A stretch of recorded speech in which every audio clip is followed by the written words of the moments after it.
Mr. President, I want to take a moment to talk about a piece of legislation that a number of us have filed. There will be several senators speaking here later in the afternoon about the Seniors and Veterans Emergency Benefits Act.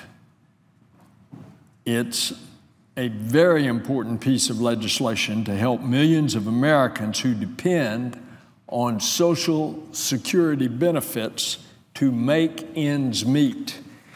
And I want to emphasize that point, that a lot of the American population do not realize that there are senior citizens that their sole existence is on the check that they get from Social Security.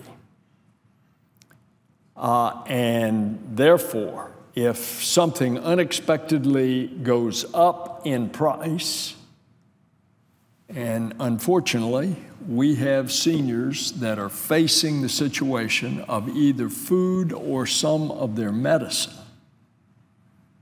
Now, how could this be in America in the year 2015? But it is there. It is among some of our senior citizens. The last Congress, I had the privilege of chairing the Aging Committee. We held a number of hearings on this issue, and it will break your heart, but that is going on today. And so, just to add a little more drama and heartache to this, in October, the Social Security Administration announced that for the third time in the past 40 years that there was not going to be a cost of living adjustment for 2016. Now, that's under a formula, and it is legal, and since 1975, the cost of living adjustment has ensured the purchasing power of the Social Security benefits stays the same regardless of the rising prices or inflation. So when we get to a point that the formula says no cost of living adjustment for a senior citizen, that becomes a fairly big deal, because 65% of all senior citizens depend on Social Security to provide the majority of their cash income.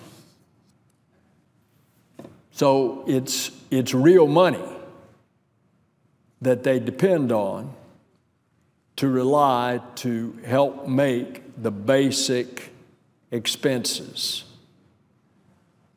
In my state, we have a higher percentage of the population that is senior citizens. 4 million Floridians that are categorized as senior citizens because of their age. And when there is not an adjustment on the cost of living adjustment, these folks are starting to feel the squeeze and be forced to sacrifice on something. Now, what a group of these senators are going to talk about, and what I'm sharing, is that we're going to offer an opportunity to act before this no cost of living increase would take effect in January, because 20 of us have sponsored legislation introduced by Senator Warren to fix the fact that there's a lack of a cost of living adjustment. And what the bill does, and then I want to give you some examples of the injustices. And I'm glad to see that Senator Warren is here. I could not join the distinguished senator later on, so I took the liberty of going ahead and telling from my point of view. This legislation is going to give to about 70 million Americans a one-time payment of approximately $580 to help them have the basic needs for things like food or rent. Nearly 4.5 million people in Florida would a quarter, little less than a quarter of the state's population would be eligible for that lump sum payment.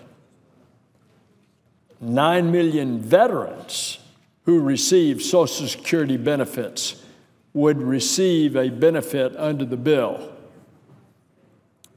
In my state, 323,000 veterans and their family members would get that benefit. 40% of the seniors in the U.S. have incomes below the poverty line if they do not have Social Security assistance. Let me say that again, and that's a shocking statement. 40% of our senior citizens in this country would have incomes below the poverty line if they did not have Social Security assistance. And therefore, this legislation that we're filing would lift over 1 million people out of poverty.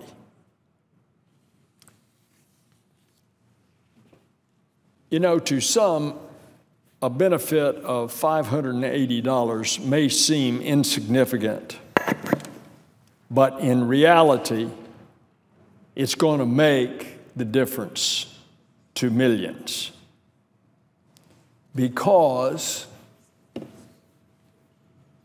it may not seem like a big deal to a lot of people that there is no COLA.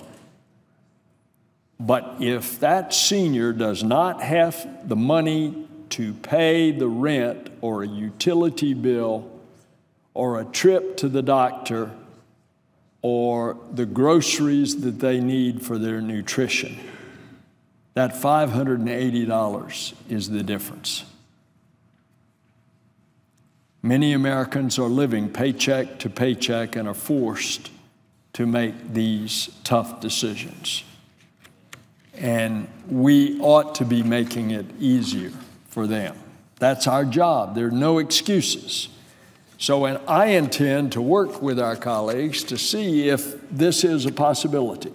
And while she is here, I would like to engage the senator from Massachusetts, if I might yield to her for answering.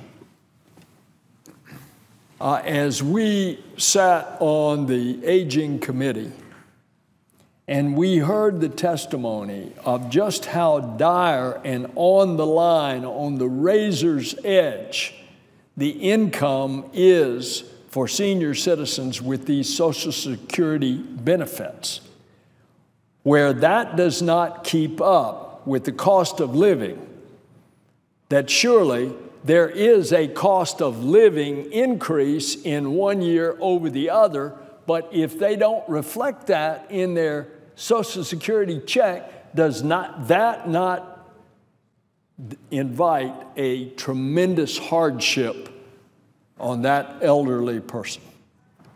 Mr. President? Senator from Massachusetts. May I answer? And the answer is yes, it does. Senator Nelson has put his finger on a very serious problem.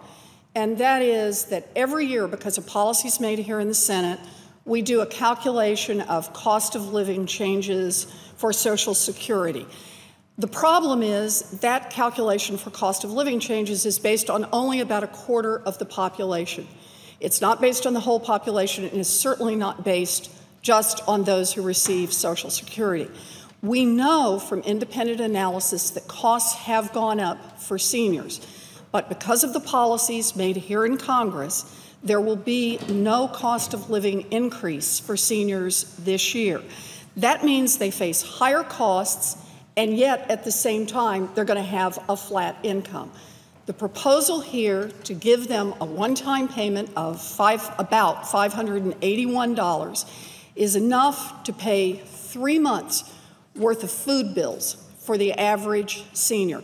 It's enough to help cover the costs of prescription drugs that are not covered by Medicare. These are significant differences for seniors who most need it. And I appreciate Senator Nelson coming here early to be able to talk about this, to raise this important issue. He is exactly spot on about the difficulty. I yield back. So, Mr. President, the senator from Florida's time has expired. Mr. President, I ask for 30 seconds. Without objection. And therefore, I conclude by resting the case. If the cost of every person's daily living is going up, in fact, and yet our formula shows that they get no cost of living adjustment, is that not putting a burden upon the ones that we should be respecting and protecting that should not be there? And we can do that with this legislation. I yield the floor.